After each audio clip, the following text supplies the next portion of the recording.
Baiklah, di sini saya akan menjelaskan materi mata kuliah Hukum Acara Peradilan Agama tentang upaya hukum, perzet, banding, kasasi, dan peninjauan kembali.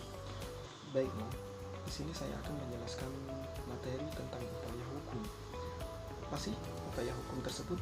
Upaya hukum merupakan upaya yang diberikan oleh undang-undang kepada seseorang atau badan hukum untuk hal tertentu, untuk melawan putusan hakim sebagai tempat bagi para pihak yang tidak puas dengan putusan hakim yang dianggap tidak sesuai dengan apa yang diinginkan.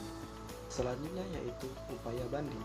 Apabila salah satu pihak yang berperkara merasa bahwa putusan hakim tidak atau belum memenuhi rasa keadilan, para pihak dapat mengajukan keberatan atas putusan hakim pada tingkat pertama untuk diperiksa kembali oleh pengadilan di tingkat yang lebih tinggi. Adapun upaya hukum tersebut dibagi menjadi dua, yaitu upaya hukum biasa dan upaya hukum luar biasa. Sedangkan upaya hukum biasa itu meliputi banding dan kasasi. Baiklah, di sini saya akan melanjutkan apa sih banding tersebut. Banding ialah permohonan yang dijatuhkan oleh salah satu pihak terlibat dalam perkara agar penetapan atau putusan yang dijatuhkan oleh pengadilan agama diperiksa ulang dalam pemeriksaan tingkat banding oleh pengadilan tinggi agama karena merasa belum puas dengan putusan pengadilan tingkat pertama. Adapun tata cara dan dasar hukum yang berlandaskan pada pasal 17-15 Undang-Undang Nomor 20 Tahun 1947 tentang peradilan ulangan di Jawa dan di Madura. Maka tata cara permohonan banding adalah yang pertama yaitu tenggang waktu permohonan banding. Yang pertama yaitu 14 hari setelah putusan diucapkan. Apabila waktu putusan diucapkan pihak permohon banding hadir sendiri di persidangan, atau yang kedua 14 hari sejak putusan diberlakukan apabila permohonan banding tidak hadir pada saat putusan diucapkan di persidangan. Yang ketiga, jika perkara pra-peradilan terhitung 14 hari tanggal pemberitaan putusan dari pengadilan tinggi kepada pemohon banding. Adapun bentuk permintaan banding, yang pertama yaitu bisa dengan lisan dan yang kedua itu dengan secara tertulis. Baiklah, untuk biaya banding dibebankan kepada pemohon, bukan kepada pihak termohon.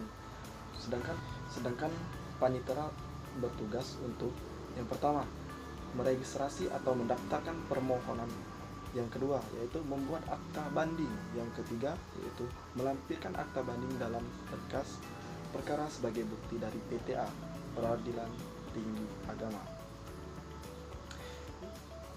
Sedangkan jurusita menyampaikan pemberitahuan pemohon banding kepada pihak lawan.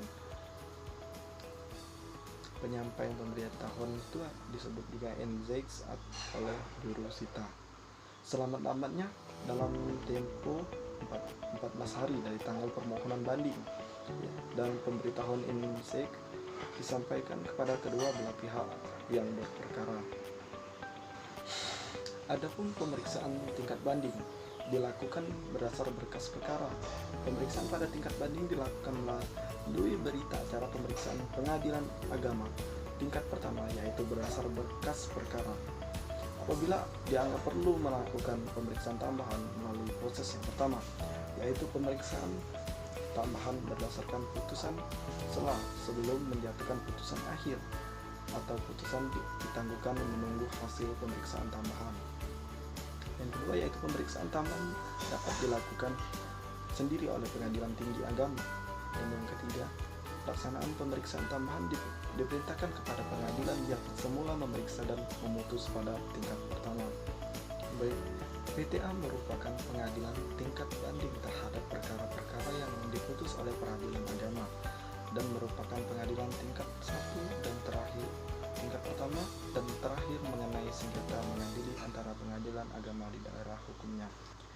Pasal 4 ayat 2 PTA berkedudukan di ibu kota provinsi dan daerah hukumnya meliputi wilayah Selanjutnya, saya akan menjelaskan tentang upaya kasasi.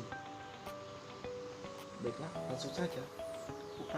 Upaya kasasi adalah suatu upaya hukum biasa yang kedua yang diajukan oleh pihak yang merasa tidak puas atas penetapan dan putusan di bawah Mahkamah Agung mengenai yang pertama, kewenangan pengadilan, yang kedua, kesalahan penerapan hukum yang dilakukan pengadilan bawahan tingkat pertama dan tingkat kedua dalam memeriksa dan memutus perkara, dan yang ketiga, kesalahan atau kelalaian dalam cara-cara mengadili menurut syarat-syarat yang ditentukan peraturan perundang-undangan.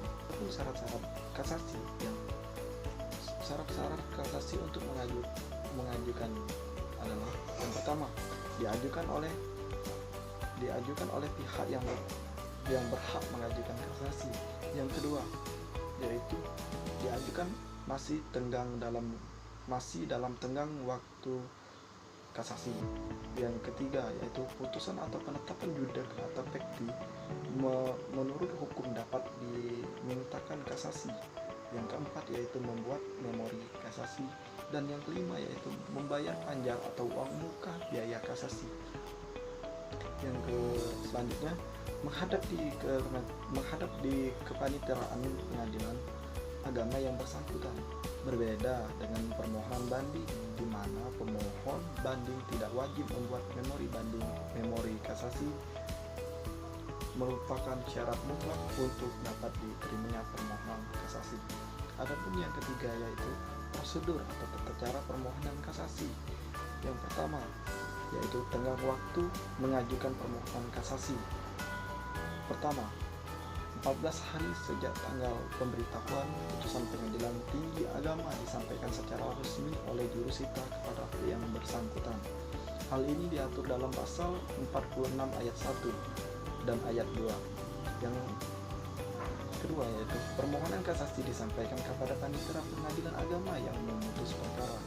Dan yang ketiga, yaitu yang berhak mengajukan adalah pihak yang berperkara atau wakil yang secara khusus diberi kuasa dalam pasal 44 ayat 1 Undang-Undang Nomor 14 Tahun 1985.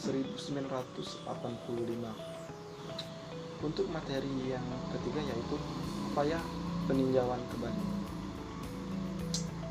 Pengertian dan dasar hukum upaya peninjauan kembali adalah atau request sivil yang memeriksa untuk mengadili atau memutus kembali putusan pengadilan yang telah mempunyai kekuatan hukum tetap karena diketahui terdapat hal-hal yang baru dulu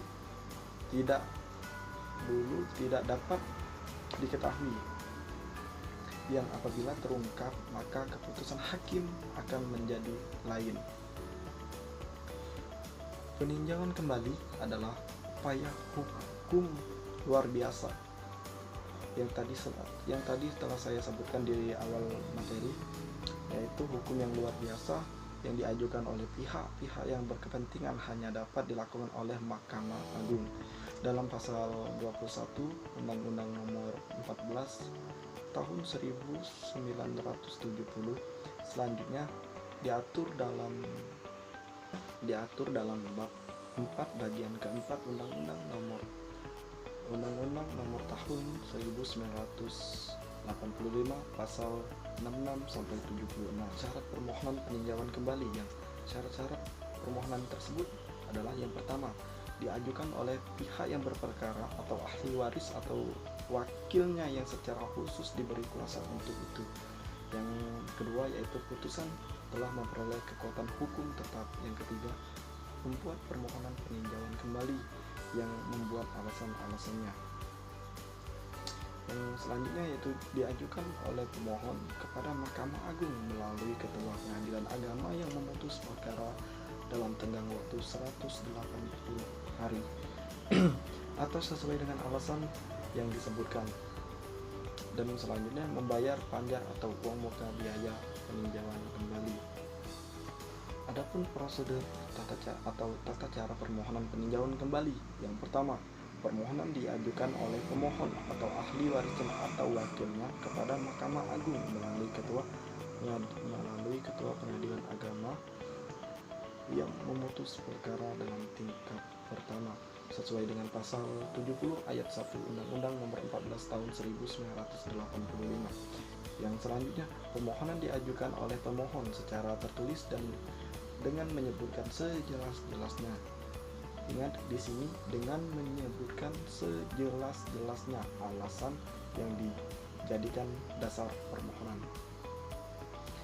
Bila pemohon tidak dapat menulis, maka ia menguraikan permohonan secara lisan di hadapan ketua pengadilan agama yang memutus perkara dalam tingkat pertama atau hakim yang ditunjuk oleh ketua pengadilan yang akan membuat catatan tentang permohonan tersebut. Mahkamah Agung berwenang memerintahkan pengadilan agama yang memeriksa perkara dalam tingkat pertama dan atau pengadilan tinggi dalam tingkat banding mengadakan pemeriksaan tambahan atau meminta segala hal keterangan serta pertimbangan dari pengadilan yang dimaksud. Adapun materi terakhir yaitu perlawanan atau perzet. Perlawanan merupakan upaya hukum terhadap putusan yang